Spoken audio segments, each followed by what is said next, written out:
할렐루야. 하나님은 나의 구원 되시오니 내게 정죄함 없겠네. 할렐루야. 이런 확신 속에 있어야 됩니다. 우리 기도하겠습니다. 참으로 우리 주님께서 우리의 구원이 되시고 우리의 거룩함이 되시고 우리의 의로움이 되심을 감사합니다. 거룩하신 주님, 오늘 이 시간에 우리가 또다시 이 공부를 하려고 할 때 단순히 이것이 지식으로 끝나지 않게 하시고 정말 이 진리의 말씀이 우리를 자유케 하며 우리로 분별할 수 있게 하며 우리 마음속에 예수 그리스도의 사랑으로 가득 채우는 역사가 일어나게 해주시옵소서. 오늘 이 시간에 주께서 성령으로 임재해 주셔서 각 사람 마음을 어루만져 주시고 하나님 아버지 세상에 찌든 마음들이 회복되는 그런 시간이 되게 하여 주시옵소서. 예수님의 이름으로 기도합니다. 아멘. 우리 제5과 구원 이후의 죄와 결과에 대해서 우리 같이 나누겠습니다.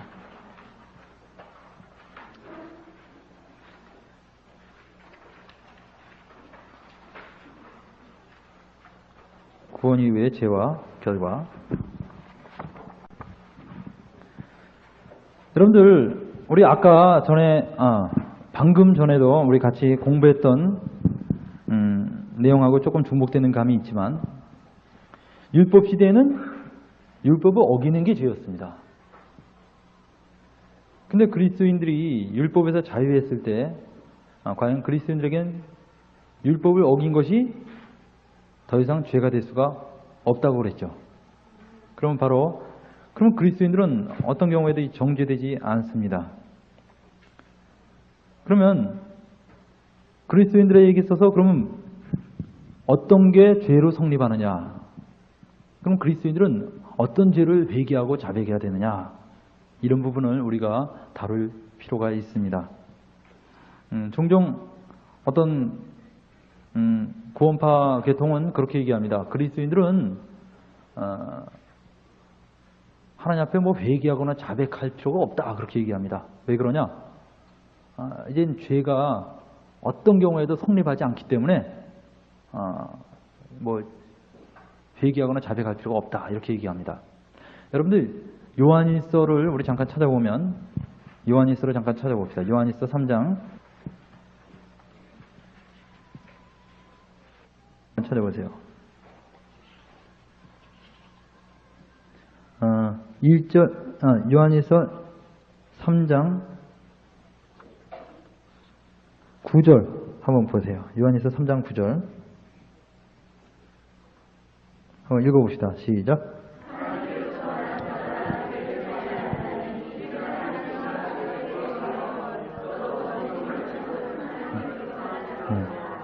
여기 보면 하나님께로서 난 자마다 죄를 짓지 아니하나니 그랬습니다. 왜 죄를 짓지 아니하냐? 그것은 그리스도인들 안에 이 하나님의 씨가 있기 때문에 그렇다.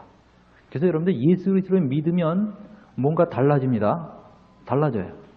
믿지 않는 사람하고 믿는 사람하고 교회 다니느냐 안 다니느냐 차이가 있는 게 아닙니다. 뭐 어떤 차이가 있느냐? 그 안에 하나님의 씨가 있느냐 없느냐, 성령이 계시느냐 안 계시느냐, 그 엄청난 차이입니다. 그래서 이 하나님의 씨가 그 속에 있는 사람은 범죄하지 않는다 그랬어요. 죄를 짓지 않는다 그랬습니다. 이 죄를 짓지 않는다, 이 말씀이 두 가지로 해석하는데 이게 둘 다 이단입니다. 어떻게 두 가지로 해석하냐면, 진짜 죄를 짓지 않는다고 믿는 파가 있어요. 우리나라에 그런 파가 있습니다. 예수 믿기 전에 모든 죄가 예수 믿는 순간에 다 용서받는다. 그럼 믿고 난 이후에는 어떻게 되느냐? 믿고 난 이후에는 죄를 지면 안 된다, 이렇게 말합니다. 죄를 짓게 되면 어떻게 되느냐? 끝이다, 이렇게 얘기해요. 끝이다. 그런 파가 있어요. 그래서 그 사람들은 세례를 일단 받고 난 뒤에는 구원받았다고 생각합니다. 세례 받으면 구원받았다. 구원받은 이후에는 죄를 절대로 지면 안 된다. 그래서 아주 조심조심 생활합니다. 조심조심. 말 조심, 행동 조심, 아주 조심조심 생활해요. 그러다가 만약에 죄를 지면 어떻게 되느냐? 그래도 만약에 죄를 지면 어떻게 되느냐? 그러면 무효입니다. 무효. 지금까지 한 거 다 무효. 다시 세례 받아야 돼요. 다시. 그런 파가 있어요. 참 얼마나 긴장 속에서 삽니까? 근데 또 한 파가 있어요. 또 한 파는 구원받고 난 뒤에 죄를 짓지 않는다 이겁니다. 근데 왜 죄를 짓지 않느냐? 어떻게 죄를 짓지 않으면 무슨 행동을 해도 죄가 아니다. 그렇기 때문에 죄를 짓지 않는다는 거예요. 무슨 행동을 해도 죄가 아니다. 죄로 성립하지 않기 때문에 기독교인들은 죄를 짓지 않는 거다. 이렇게 말합니다. 그건 제가 알기로는 이 구원파 계통으로 알고 있습니다. 제가 이 복음할 때 이 구원파를 자꾸 까는 것을 구원파 사람들에게 미안하게 생각하는데 혹시 이 TF가 구원파가 나중에 듣거든 흥분하지 마시고 이번 기회에 좀 돌아왔으면 좋겠어요. 그런데 정죄함이 없다. 그러므로 그리스도 예수 하는 자에게는 결코 정죄함이 없다. 이 말씀을 그들이 오해를 해갖고 이젠 그리스도인들이 무슨 죄를 져도 이제 죄로 정하지 않는다 이겁니다. 그래서 그들은 아주 행복하게 살고 있어요. 만판으로 살면서도 죄책감 하나도 안 갖고 즐겁게 삽니다. 그러나 여러분들 오히려 그들의 양심이 끊임없이 얘기하는 것을 그들이 지식시켜버릴 때 양심 없는 사람들이 됐을 때 그들은 신앙이 파멸되게 된다는 것을 모릅니다. 그런 식으로 계속 나가면요 틀림없이 엄청난 일을 저지르게 됩니다. 저는 그 오대양이 옛날에 구원파하고 연결되어 있었다가 막 그랬었죠. 근데 상당히 의미가 있어요. 그 구원파가 잘못 나가면 그 오대양 사건 일으킬 만한 그 오대양 사건이 그 수십 명이 집단으로 죽었지 않습니까? 그 가능성이 있습니다. 그들의 양심을 그렇게 계속 지식시켜버린다면 결국은 그런 종말을 겪을 수밖에 없을 겁니다. 여러분들 예수 그리스도를 믿고 난 이후에 한번 물어봅시다. 예수님을 믿는 순간에 모든 죄를 용서받죠? 그래요 안 그래요? 그러면 예수 믿고 난 이후에는 그리스도인에게는 아무런 죄가 없느냐? 정죄받지 않는다 그랬으니까 죄가 없느냐 이겁니다. 그래요 여러분? 한번 이렇게 물어봅시다. 예수님을 믿으면 예수 믿기 전에 죄만 용서받습니까? 아니면 미래의 죄까지 다 용서받습니까? 예? 미래의 죄까지 다 용서받죠? 그렇습니다. 그럼 어떻게 할 수 있느냐? 예수님께서 돌아가실 때 히브리서 10장을 한번 찾아보세요. 히브리서 10장.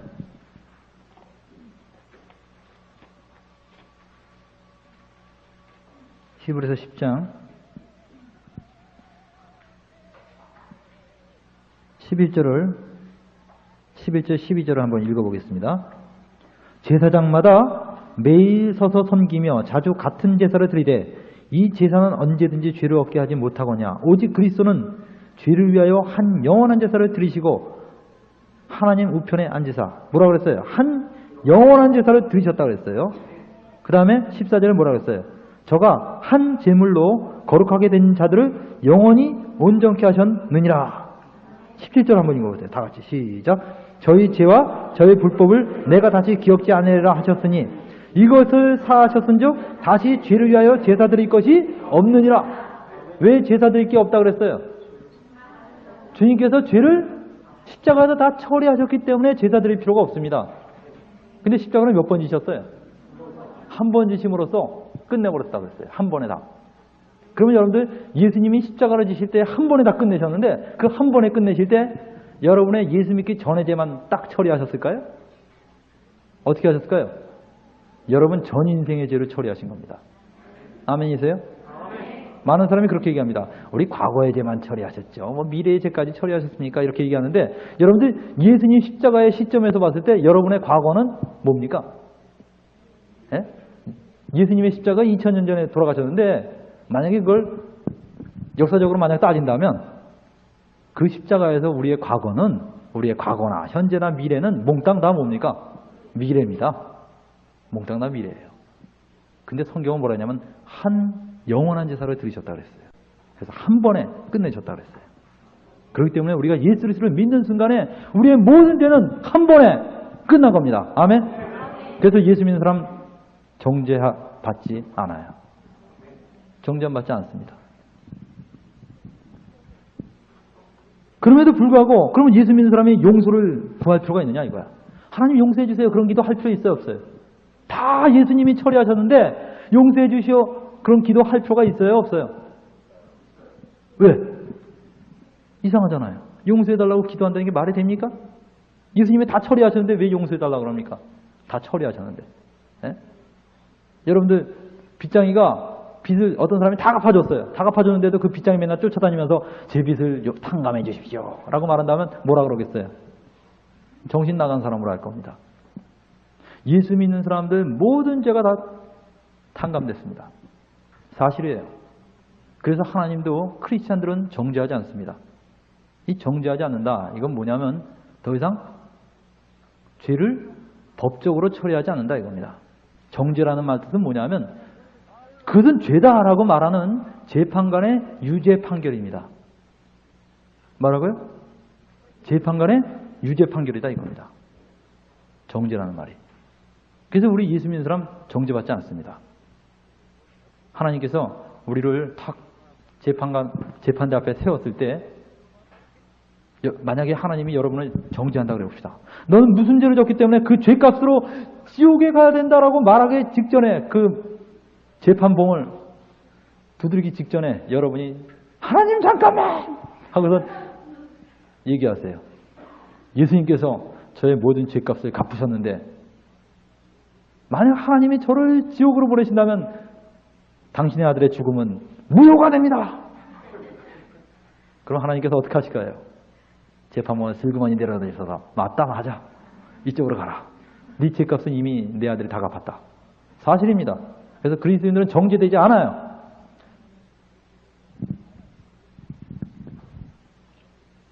그럼 크리스찬들이 용서를 구할 필요 있어요? 그래서 구원파들은 용서를 구하지 않습니다. 용서해달라는 기도 안 해요. 용서해달라는 기도하면 너 예수님 아직도 안 믿어? 예수님이 네 죄를 모두 갚으셨다는 사실을 아직도 안 믿는구나. 이 불신자 너 구원 못 받아서 또 그럽니다. 그래서 그 사람들은 절대 용서해달라는 기도 안 해요. 주기도문 안 합니다. 그래서 주기도문 안 해요. 주기도문에 뭐가 있어요? 우리가 우리에게 죄 진절을 사해 준 것처럼 우리 죄를 사해 주옵시고 그게 있기 때문에 안 해요.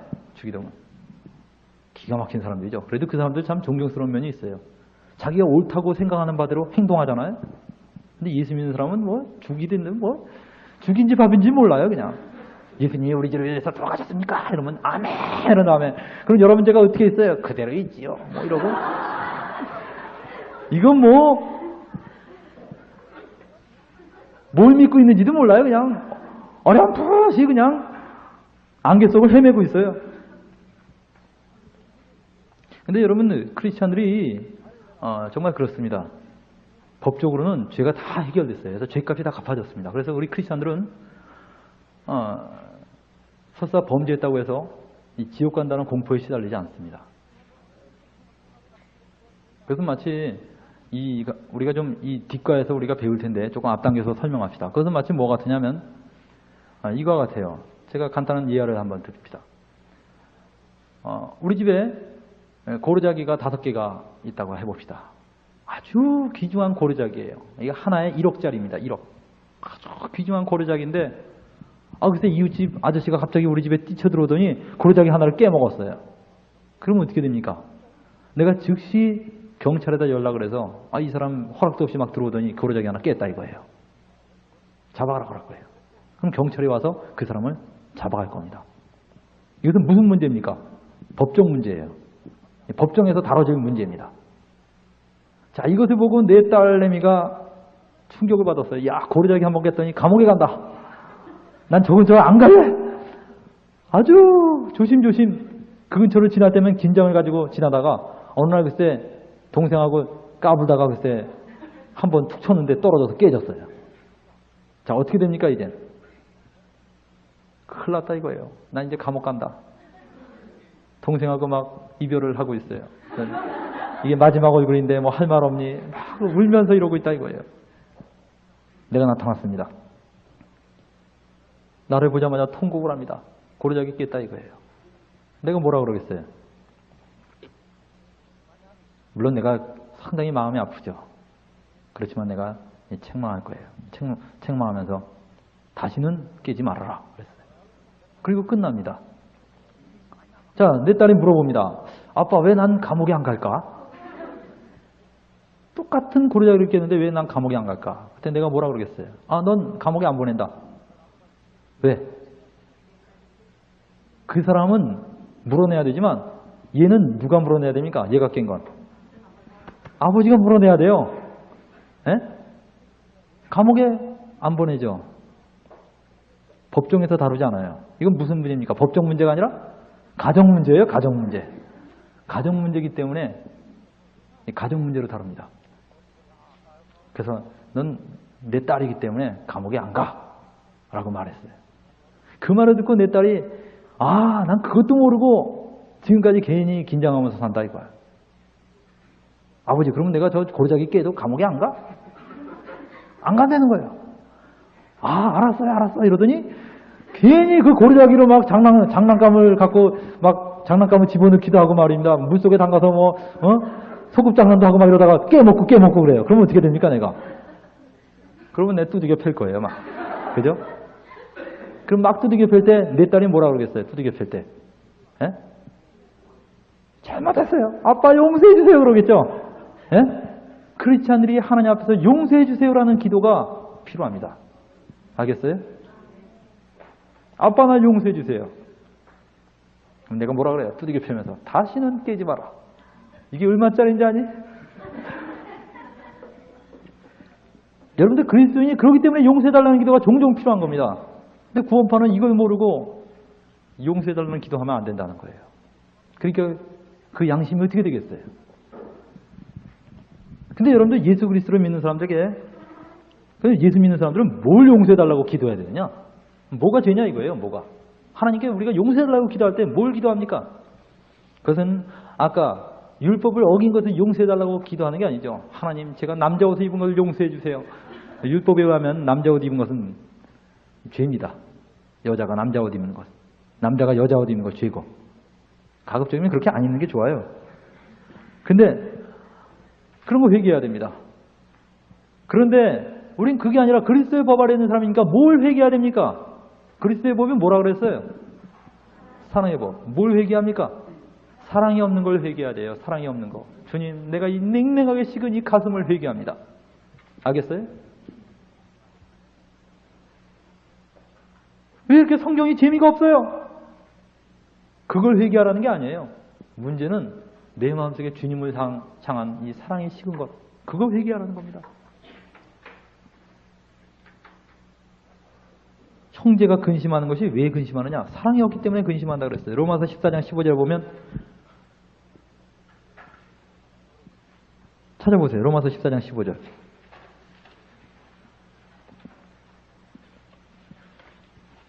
뭐라고 그랬어요? 만일 식물이 나요? 내 형제가 근심하면 내가 사랑으로 행치 아니합니다. 뭘 책망합니까? 지금 뭘 책망하고 있어요? 사랑으로 행치 않기 때문이다. 그걸 책망합니다. 왜 사랑하지 않느냐 이거예요. 넌 사랑해야 될 의무가 있는 사람인데 왜 사랑하지 않느냐? 이걸 책망하고 있어요. 단순히 고기를 먹었느냐 안 먹었느냐 그걸로 따지고 있지 않아요. 사도 바울이. 사랑이 있느냐 없느냐. 우리 종종 보면 그런 얘기 많이 합니다. 술 먹는 게 죄예요? 이런 질문을 많이 들어요. 술 먹는 게 죄입니까? 죄가 아니다. 그러니까 술을 막 퍼먹습니다. 그 사람 그리스도인이 뭔지를 모르는 사람이에요. 율법 아래 있다면 술 먹는 게 죄라는 말이 없으면 마음대로 퍼먹어도 될지 몰라요. 그리스도인들은 술 먹는 게 죄냐? 담배 먹는 게 죄냐? 그 죄가 아닌데 왜 자꾸 금지하느냐? 그 차원에서 여러분들 행동하는 사람들이 아닙니다. 술 먹는 게 아무리 죄가 아니라 할지라도 그것이 사랑의 법에 비춰봤을 때 먹으면 안 될 거라면 먹지 말아야 돼요. 사도 바울이 그래서 영원히 고기를 먹지 않겠다 그랬어요. 사도 바울이. 바울은 고기 먹을 수 있는 믿음을 갖고 있었습니다. 그 당시에 시장에서 얼마든지 사서 먹을 수 있었어요. 근데 바울이 그 고기를 사서 먹으면 당시에 믿음이 약한 신자들이 어떻게 생각하냐면 야, 우리 선생님 바울이 저 우상의 제물을 먹었다. 그러니까 우상한테 제물을 드려도 우상한테 절해도 괜찮은가 보다. 오해를 불러일으킬 수가 있기 때문에 그는 고기를 먹지 않겠다 그랬습니다. 뭐 때문에? 형제를 사랑하기 때문에. 이게 아름다운 태도입니다. 여러분들 직장에서 고사 지내죠? 고사 지낸 다음에 고사떡 가져와요. 그냥 떡 가져오면 그냥 먹으면 됩니다. 근데 갑자기 어떤 사람이 이거 고사떡이야. 그러면 어떻게 해야 돼요? 고사떡이에요? 솔직히 속에선 먹어도 되지만 고사떡이에요? 그럼 저는 안 먹겠습니다. 그래 보세요. 왜 그러냐? 그들에게 이 고사는 잘못된 거라는 걸 심어줄 필요가 있어요. 내가 만약에 고사떡이에요? 감사합니다 하면서 받아 먹으면요, 믿음이 약한 친구들은 고사 지내는 게 나쁜 건 아니다. 미풍양식이야. 이렇게 생각합니다. 그 오해를 일으킬까 봐 형제를 위해서 거절할 수 있어야 됩니다. 이 사랑의 법입니다. 이게 바로. 그래서 사도 바울이 형제가 근심하게 된 것은 내가 사랑으로 행치 않기 때문이다. 왜 사랑으로 행치 않느냐 이겁니다. 여러분들 에베소 교회 계시록 2장에 보면 우리 주님께서 에베소 교회를 책망하시는데 이 에베소 교회가 어떤 특징을 가진 교회였습니까? 에베소 교회 한번 찾아볼까요? 계시록 2장을 보세요. 2장 2절에 보면 이렇게 나왔어요. 내가 내 행위와 수고와 내 인내를 알고 또 악한 자를 용납지 아니한 것과 자칭 사도라되 아닌 자를 시험하여 그 거짓된 것을 내가 드러낸 것과 또 내가 참고 내 이름을 위하여 견디고 게으르지 아니한 것을 아노라. 굉장한 사람 아니에요? 여기 보세요. 에베소 교회 어떤 사람인가? 뭐라 그랬어요? 수고와 인내, 그리고 악한 자를 용납지 않고 타협도 안 해요. 그리고 거짓된 것을 드러내요. 분별력도 있어요. 또 뭐라 그랬어요? 참고 주님의 이름을 위해서 견디고 게으르지 않고 열심을 가진 이 사람에게 주님이 뭐라 그랬어요? 회개하라 그랬어요. 이게 무슨 끔찍한 소리입니까? 내가 이렇게 죽을둥살둥 주님을 위해서 섬기고 따르고 있는데 주님이 뭐라냐면 하나 반가워하지 않고 회개하라는 겁니다. 뭘 회개하라 그랬어요? 내가 처음 사랑을 버렸느니라. 여러분들 주님과 우리가 어떤 관계인가를 먼저 깨달아야 돼요. 여러분들 나중에 결혼한 다음에, 이미 결혼하신 분도 계시지만 남편이 나한테 참 잘해줘요. 그렇게 월급도 꼬박꼬박 갖다 주고 그렇게 나를 위해줘요. 심지어 설거지도 매일 해주다시피 하고 밥도 꼬박꼬박 아내를 위해서 밥도 해줄 때도 있어요. 빨래도 해줄 때가 있어요. 근데 한 가지 단점이 있는데 다른 여자를 사랑해. 그럼 여러분들 만족하겠어요? 예? 만족하겠어요? 여러분들 제 아내가 참 저한테 잘해줘요. 뭐든지 잘해주는데 이웃집 남자를 사랑한다? 못 참죠, 못 참어. 그것은 여러분들 인격적인 관계에서 이 사랑이 얼마나 중요한가를 아셔야 됩니다. 우리 주님이 여러분에게 요구하는 게 바로 이거예요. 사랑. 근데 우리들은 자꾸 착각합니다. 그게 아니고 내가 정말 얼마나 이 머리를 굴려서 이 사업을 번창하게 하고 얼마나 이 교인수를 늘리고 내가 정말 얼마나 이 주님의 일을 많이 할까? 그럼 주님이 너 참 일 능률적으로 잘하는구나. 기가 막히다. 넌 내 1등 공신이다. 그렇게 생각할 줄로 아는데 큰 오해입니다. 주님이 시큰둥하고 있어요. 야, 그건 네가 좋아서 하는 거지. 그건 뭐 내가 좋아서 하는 거냐? 주님, 이제 100만 명 끌어모았어요. 1000만 명 끌어모았어요. 여의도 광장에 내가 100만 명 끌어모았다 이거야. 물론 그거 귀중합니다. 다 귀중한데 사랑이 없으면 내게 아무 유익이 없느니라. 그것은 여러분들 우리 하나님과 우리 관계에서도 적용돼야 됩니다. 그래서 여러분들이 주님이 이 책망을 들을 줄 알아요. 주님의 이 책망을 들을 줄 알아야 돼요. 사랑이 식은 거. 이거 회개해야 됩니다. 그 다음에 여러분들 두 번째는 뭡니까? 성령의 명령에 불순종한 거. 이것이 우리가 회개해야 되는 일입니다. 우리 크리스찬들에게 성령께서 말씀하셨어요. 그 말씀하실 때 불순종하는 경우가 있어요, 없어요? 있습니다. 구원파 사람들이 뭐라 그럴 때 여러분이 그들에게 말해봐요. 당신들 안에 성령님 계십니까? 물어보세요. 그러면 그들이 계십니다라고 말할 거예요. 그러면 그 성령님이 뭐라고 말씀하실 때 당신은 항상 순종합니까? 물어보세요. 순종 안 할 적 없습니까? 만약 순종 안 했을 때는 당신은 어떻게 합니까? 아무것도 아닙니까? 아무렇지도 않아요? 아니에요. 그건 분명히 자백해야 돼요. 회개해야 될 죄입니다. 그래야 안 그래요? 그렇습니다. 아무리 사소해 보이는 일이라도 성령께서 말씀하셨다면 해야 돼요. 행동해야 됩니다. R.A. 토레이 목사가 영국의 브라이턴이라는 곳에 전도 집회를 가졌을 때였습니다. 그때 집회를 뒀던 한 일꾼이 식당에서 저녁을 먹게 되었어요.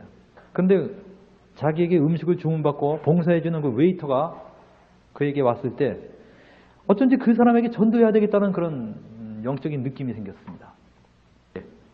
성령께서 말씀하시는 겁니다. 근데도 이 사람이 나 같은 게 뭘? 그리고 분위기가 전도할 분위기가 아니다. 창피하게 뭘? 그래갖고선 그냥 밀었어요. 미루고선 식사를 다 하고선 밖으로 나왔는데 도저히 발걸음이 떨어지지 않는 거예요. 그래서 아무래도 한마디라도 전도를 해야겠다. 그래서 다시 들어가서 다시 그 발걸음을 돌려서 식당으로 가서 식당에 들어가지 않고 그 웨이터가 나오기를 기다렸어요. 얼마나 소심한 사람입니까? 계속 기다리고 있는데 이 모습을 본 식당 주인이 나와서 누굴 기다리냐고 물어봐요. 그래서 이 사람이 말하기를 자기를 시중든 웨이터를 기다리고 있다고 그랬어요. 그때 이 주인이 침통한 표정으로 말했습니다.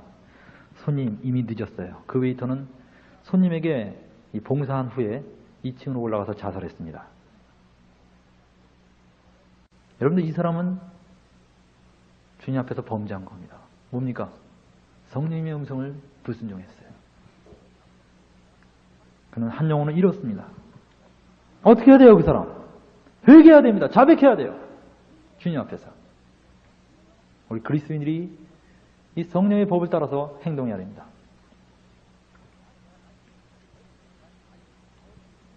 근데 이 성령의 법은 이 상황에 따라서 그렇게 주님이 인도하심이 있는데, 어떤 사람은 이것이 율법화돼 갖고선 전철만 타면 전도해야 된다는 이 압박감에 시달리는 사람도 있어요. 항상 죄책감에 시달려서 사는 사람. 전철만 타면 전도해야 되는데. 근데 주님이 항상 그런 식으로 말씀하시지는 않습니다. 그래서 어떤 분 보면 그런 강박관념에서 전도를 하다 보니까 상대방이 이상해요. 그 강박관념에서 전도하면 상대방이 그 전도가 됩니까, 그게? 그냥 버스를 타서 그냥 강박관념에서 전도를 하니까 그냥 흥얼흥얼 그냥 막 말합니다. 그러니까 사람들이 전부 다 저 사람 뭐 하는 건가? 자기 딴에는 그래도 명령에 순종했다 라고 생각하고선 전도했다고 자기 스스로 안위를 갖는데, 그게 뭐 하는 짓입니까? 그렇게 할 필요 없어요. 주님께서 언제 전철 타면 반드시 전도할지니라 그런 율법을 언제 주셨어요? 그 크리스찬의 자유를 속박하는 것은 여러분 거부하세요. 그럼 크리스찬의 자유를 속박하는 겁니다. 크리스찬들이 자유자입니다. 그렇게 속박되어 있는 사람들이 아니에요. 법으로 딱 정해놓고선 여러분들이 거기에 얽매이지 마세요. 절대로. 그러나 종종 주님이 그렇게 말씀하실 때도 있습니다. 그럴 때는 순종해야죠. 그렇다고 해서 또 주님이 말씀하실 때까지만 기다리고 전도 안 해도 안 되죠. 때를 어떤지 못 어떤지 또 전도하려는 그런 마음도 가져야 됩니다. 그걸 참 적절하게 조화시킬 줄 알아야 돼요.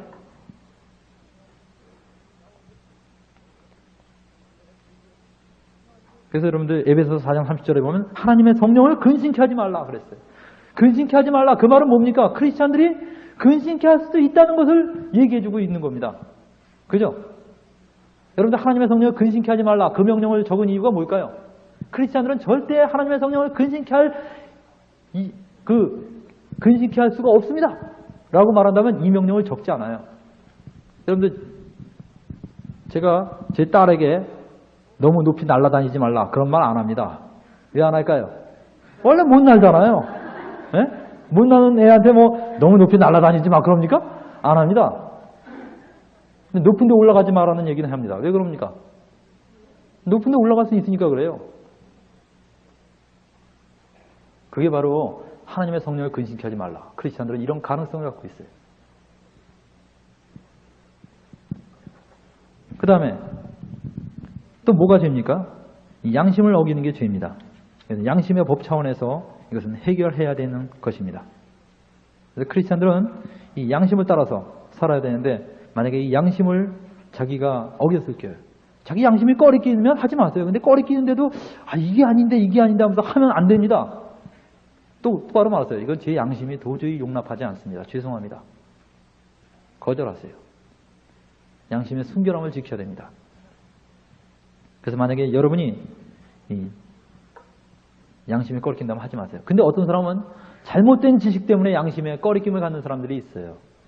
그런 사람들은 올바른 지식을 가질 필요가 있습니다. 그래서 하나님 말씀을 더 많이 연구하고 하나님 말씀을 깊이 깨닫게 되면 양심이 올바로 잘 잡혀요. 기능이 제대로 잘 작동하기 시작합니다. 그래서 여러분들 우리는 하나님 말씀을 끊임없이 공부해야 되는 이유가 거기에 있어요. 우리 양심은 올바로 교육시킬 필요가 있습니다.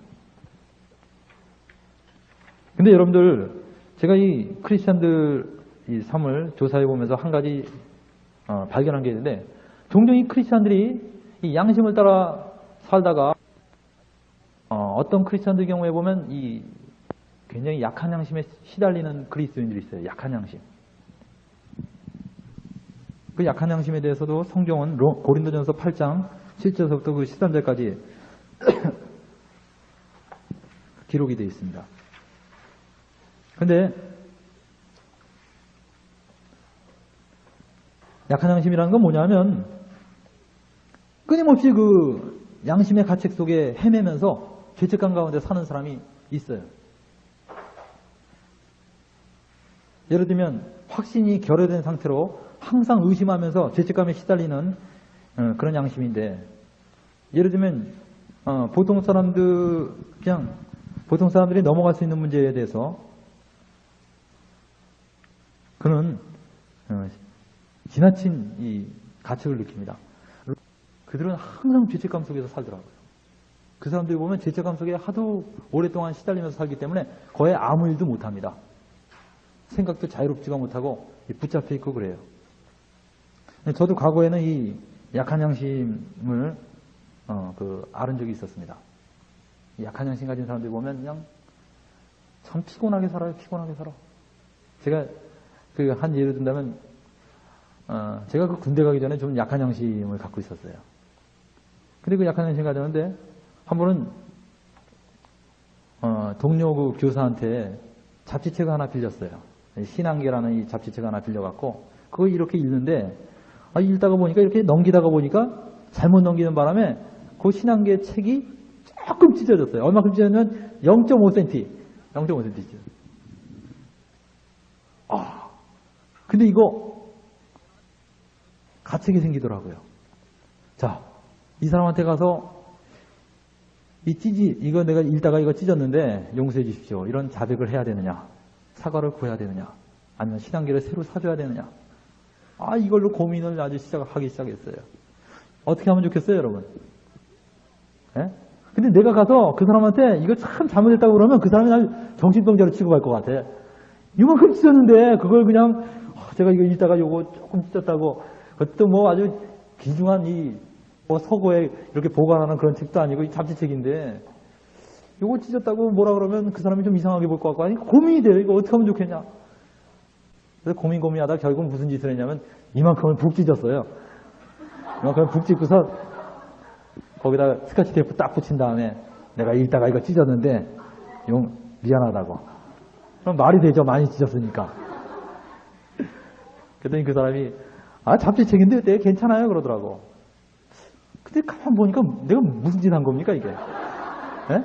결국 남의 책 더 찢어놓은 거야? 보통 약한 양심 가진 사람들이 왜 약한 양심 되는지 아세요? 이 약한 양심의 그 근본 뿌리를 들어가 보면 자기의 이 율법주의적인 사고방식에서 나온 겁니다. 하나님 앞에서 내가 조금 더 트집 잡히지 않겠다 하는 뭔가 자기 의를 추구하는 사람들 있죠? 거기서 그 뿌리에서 나온 게 바로 이 약한 양심이에요. 잎새에 있는 바람에도 나는 괴로워했다. 그 민감한 양심은 좋은 겁니다. 민감한 양심. 어떤 분은 또 약한 양심에 대해서 얘기하니까 오해를 해요. 제가 5만 원을 남의 돈 꿨는데 그게 자꾸 가책이 된다고. 그럼 가책이 되는 게 정상이지 그게 무슨 약한 양심이요 그게. 갚아야지 당연히.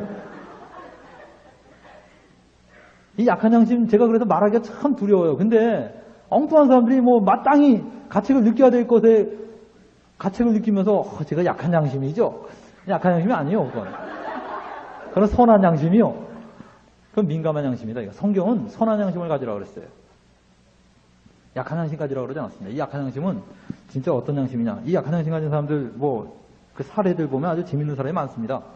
직장에서 근무하면서 직장에서 놀아주는 볼펜.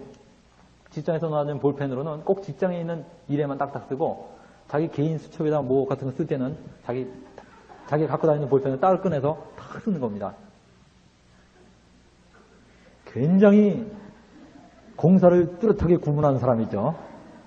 그러다가 모르고 직장에서 가져온 그 볼펜으로 자기 수첩에다 썼어요. 그 순간에 깊은 죄책감을 느낍니다. 내가 직장 거를 횡령하다니.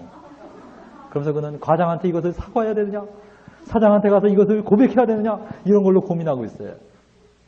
우리가 볼 땐 정신병 같이 느끼죠. 근데 실제로 상당수의 크리스찬들이, 내가 좀 과장해서 설명한 건데, 그런 약한 양심에 괴로워하는 사람들이 있더라고요. 그런 사람들 보면 아주 비참하게 삽니다. 참 비참하게 살아요. 그래서 내가 이 약한 양심 부분을 다룬 겁니다. 근데 여러분들, 약한 양심의 뿌리가 바로 뭐라 그랬어요? 자기의를 추구하는 거기에서 나와요. 그러다 보니까 상대방의 입장에서 생각하지 않고 그냥 자기 입장에서만 해결하려고 합니다. 그래서 저는 민감한 양심과 약한 양심의 차이를 이렇게 구분합니다. 선한 양심과 약한 양심의 차이가 뭐냐 도대체? 그 차이는 뭐냐면, 선한 양심은 전적으로 상대방을 위한 사랑에서 비롯된 양심이 선한 양심이에요. 약한 양심은 뭡니까? 단지 내가 완벽하고자 하는 그 욕망에서 비롯된 것은 약한 양심입니다. 아시겠어요? 상대방에게 이것은 아무런 문제가 되지 않은데 단지 내가 완벽하고자 하는 욕망에서 나오는 것은 약한 양심이에요. 근데 선한 양심은 뭡니까? 정말 상대방의 입장에서 생각했을 때 내가 이것은 보상해야 되겠다. 그래서 움직이는 선한 양심입니다. 이거 구분할 줄 알아야 돼요.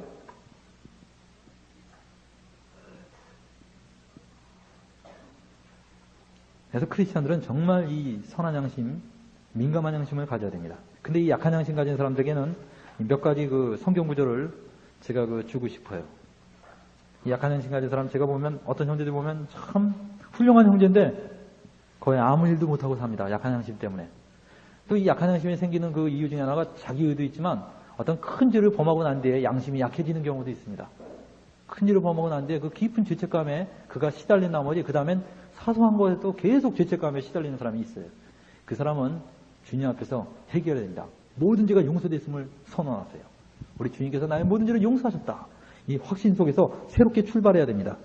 근데 약한 양심 가진 사람에게 저는 이 몇 가지 구절을 제가 하나님 약속의 말씀으로 주고 싶습니다. 첫째는 뭡니까? 주님의 자비하심을 믿으십시오.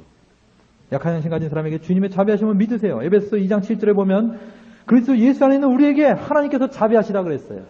자비하시다. 하나님께서 그리스도 예수 안에 있는 우리에게 어떠하시다고요? 자비하시다. 약한 양심 가진 사람들은 어떻게 생각하냐면 하나님이 맨날 큰 돋보기 같은 걸로 이놈이 무슨 죄를 범하나 보자 이러면서 맨날 쫓아다니면서 트집지 않는 하나님으로 오해하고 있어요. 하나님 트집지 않는 하나님 아닙니다. 자비하신 하나님이에요. 여러분들 이것을 좀 더 쉽게 설명한다면 이렇게 설명할 수 있습니다. 제가 총각 때는 예배 볼 때 애들이 떠드는 걸 못 봤습니다. 애들이 뭐 이렇게 예배 시간에 뛰어다니고 이러면 막 속에서 불불 끓었어요. 예배 시간에 예배를 방해하고 뛰어다니나. 마귀가 역사하는만.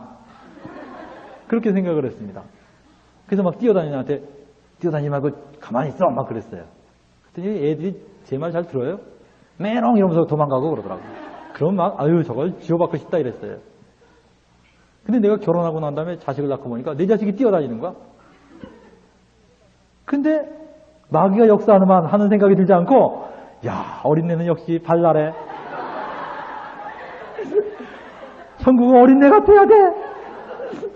왜 그럽니까? 내 딸에 대해서 나는 자비해요. 알겠어요? 하나님께서요 그리스도 예수 안에 있는 우리들에게 얼마나 사랑을 가지시고 우리를 쳐다보시는지 몰라요. 왜? 자기 아들이 핏값으로 산 하나님의 자녀들이거든요. 믿으세요. 하나님은 나에 대해서 자비하시다. 믿으세요. 의심하지 마세요. 전 마귀가 자꾸 의심을 주려고 할 때마다 물리치세요. 네, 두 번째는 용납하심을 믿으라. 로마서 15장 7절에 보면 그리스도께서 우리를 용납하신 것 같이 너희도 서로 용납하라 그랬습니다. 용납하라는 건 뭡니까?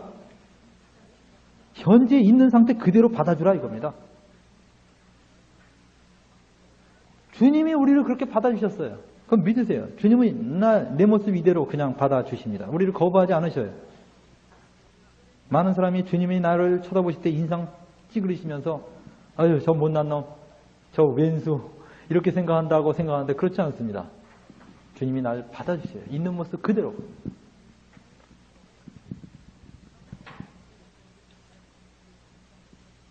그 다음에 세 번째는 양심에 묻지 마십시오. 이 말은 뭐냐 하면 종종 약한 양심 가진 사람은 쓸데없이 자꾸 물어봐갖고선 양심에 물어봐갖고선 시달리는 사람들이 있어요. 고기를 먹을 때 이 고린도전서 그 10장 25절에 사도 바울이 비책을 가르쳐줬어요. 고기를 먹을 때 이 고기가 우상의 제물일까 아닐까? 제물일지도 몰라. 그러면 어떡하지? 그런 식으로 생각하지 말라는 거야. 그래서 사도 바울이 쉽게 가르쳤어요. 그냥 고기 있으면 먹어라. 그냥 먹어라 이거야. 고기구나. 먹어라. 그 이상 생각하지 말라는 거예요. 근데 어떤 사람이 그 우상의 제물이야라고 말한다면 상대방을 위해서 먹지 말아라 그랬어요. 알겠어요? 어떤 사람 이쑤시개 파는 장사가 있어요. 이쑤시개 파는 장사가 이쑤시개 사러 온 사람이 이 사람이 술집에서 사러 왔으면 안 팔고 저기 슈퍼마켓에서 사러 왔으면 팔고 그렇게 한다고 그래 봅시다. 그 사람은 아마 상당히 피곤할 거예요. 그죠? 그 사람 이쑤시개 사러 오면 물어봅니다. 당신 이쑤시개로 뭐 할 거요? 그러지 말라는 거예요. 근데 약한 양심 가진 사람은 막 괴로워합니다. 자기가 판 이쑤시개로 누가 나쁜 짓을 했다. 그러면 저 사람이 이쑤시개로 뭐 할까? 뭐 이쑤시개로 뭐 사람 죽일 수 있겠어요? 못 죽겠지만 예를 들면 그렇다 이거예요.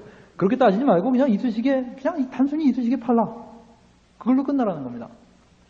제가 약한 양심 가진 사람에게 지금 권하는 겁니다. 네 번째는 그래서 불분명한 것에 대해서 단순히 생각하는 습관을 기르고 따지지 말라 이겁니다. 약한 양심 가진 사람들은. 네 번째는 일반적으로 공동체 안에서 용납되는 행위에 대해서 믿음으로 행하라. 여러분들 사람이 한 공동체로 살다 보면 상대방에게 조금도 이 어떤 부담이나 손해를 끼치지 않고 산다는 건 불가능합니다. 여러분들 한 가족이 살 때 양발 서로 바꿔 신는 거 어때요? 뭐 자기가 모르고 형 양발 신고 갔다 그랬더니 그 다음날 형이 그냥 날 때려잡았다. 그 콩가루 집안이죠. 어디 보통 집안에서 어떻습니까? 그런 정도는 그냥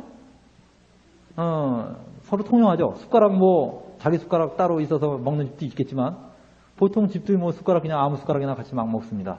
그죠? 그 집에서는 그게 통용이 됩니다. 근데 그게 조금 더 벗어나면 또 그 벗어난 범위 내에서 통용되는 또 범위가 있어요. 그죠?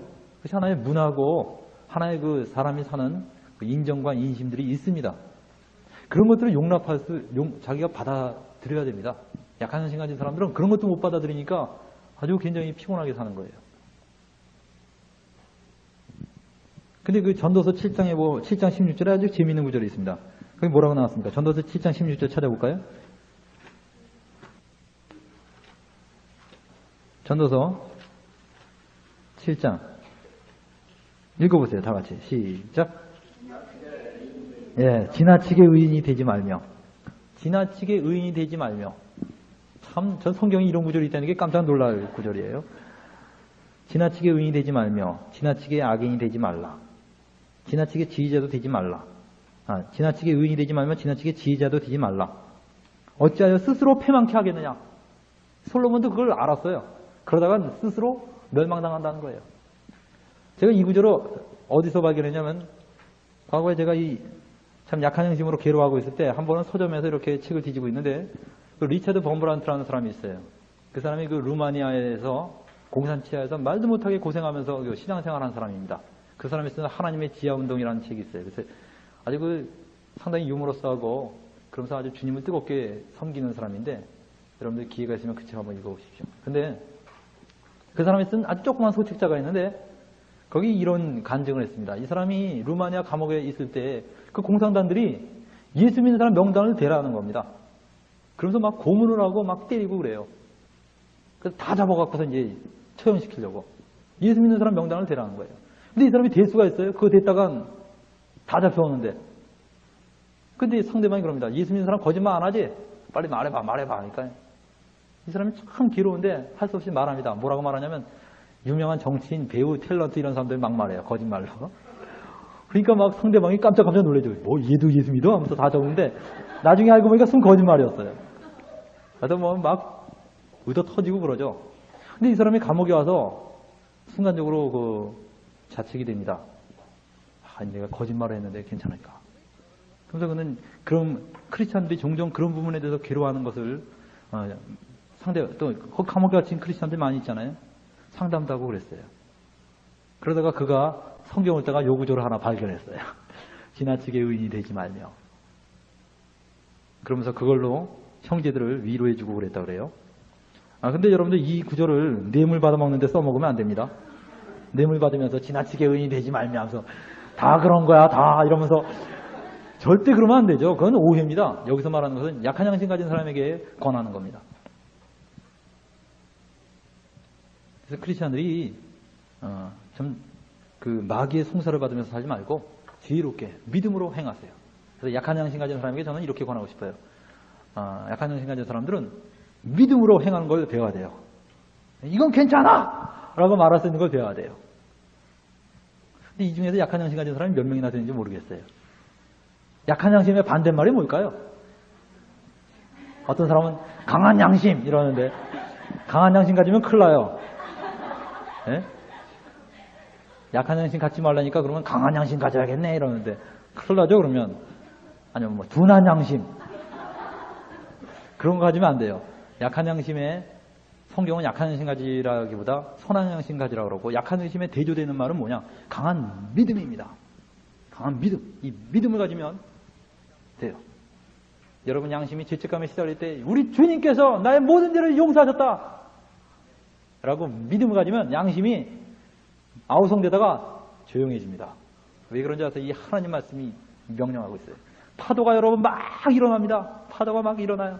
제자들이 이 파도를 헤치면서 야 그래도 우리가 전직이 어부인데 예수님 깨우지 말고 우리 손에서 끝내자 몸부림치면서 그 파도를 헤치고 나오는데 도저히 헤쳐나갈 수가 없었어요. 마침내 마지막 카드를 쓰기로 했습니다. 예수님 우리 좀 살려주세요. 그때 예수님이 탁 일어나서 하신 말씀이 뭡니까? 어찌하여 두려워하느냐 이 믿음이 적은 자들아 하더니 예수님이 말씀하시기로 잔잔하라. 그러니까 그냥 그 파도가 그 엄청나게 무서운 파도가 쫙 잔잔해집니다. 할렐루야. 이 주님 말씀의 능력이에요. 여러분의 양심이 넌 죄인이야? 이 형편없는 죄인아? 넌 죄 때문에 파멸당할 거야. 너는 이미 너무나 죄가 커서 구제받을 수 없어 라고 말할 때 여러분이 뭐라 합니까? 우리 주님께서 나의 모든 죄를 짊어지고 죽으셨다. 주님이 나의 모든 죄를 다 용서하셨다. 만일 우리가 우리 죄를 자백하면 저는 미쁘시고 의로사 우리 죄를 사하시며 모든 불에서 우리를 깨끗게 하실 것이요. 이 말씀을 붙들고 여러분이 믿습니다 하는 순간에 양심이 잔잔해집니다. 호수처럼 맑아져요. 할렐루야. 그래서 제가 많이 배우는 구절 중에 하나가 그게 요한일서 1장 9절이에요. 만일 우리가 우리 죄를 자백하면 저는 미쁘시고 의로우사 우리 죄를 사하시며. 그러니까 예수 믿는 사람은 얼마나 신납니까? 이거 참 신나는 일입니다. 범죄했어요? 그 순간에 주님 제가 범죄했습니다. 우리 죄를 사하시며 모든 죄에서 우리를 깨끗게 하실 거죠. 할렐루야. 그러니까 크리스천들은 항상 마음이 양심이 평화로울 수 있어요. 양심이 또 난리를 칩니까? 주님 용서해 주십시오. 주께서 깨끗게 하셔요. 할렐루야. 우리 다음 시간에는 이 범죄의 결과와 크리스찬들이 이 죄를 어떻게 처리할 것인가, 이 죄 처리 부분에 대해서 다루겠습니다. 빠지지 마시고 다음 시간에 꼭 참석하시기 바랍니다. 다음 편을 기대하세요. 우리 다 같이 기도합시다.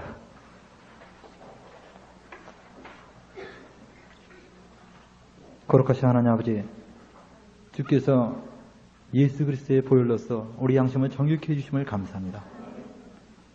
주님, 우리가 혹시 우리 중에서 참 성령을 근심케 하거나 또는 사랑이 냉랭하게 식었거나 자기 양심을 어기면서 계속 행동하고 있는 그리스도인들이 있다면 주님께서 그들을 용서해 주십시오. 그리고 이제 다시 새 마음을 갖게 해 주시옵소서. 주님, 그리고 또 우리 중에 약한 양심으로 괴로워하고 있는 사람도 있다면 오늘 시간에 주께서 그들을 위로해 주시고 저 마귀에게 붙잡히지 않게 해주시옵소서. 강한 믿음으로 행할 수 있도록 하여 주시옵소서. 그리고 주님, 항상 우리 양심이 그리스도 안에서 평화롭고 깨끗한 마음으로 주님을 따르게 해주시옵고, 저 악한 마귀의 거짓말에 속지 않도록 주께서 지혜를 주시고 총명을 주시고 성령의 인도하심으로써 아름답게 이끌어 주시옵소서. 선한 목자 되신 주님, 주님을 찬양합니다. 예수님의 이름으로 기도합니다. 아멘. 할렐루야! 할렐루야! 주님을 찬양합니다. 할렐루야!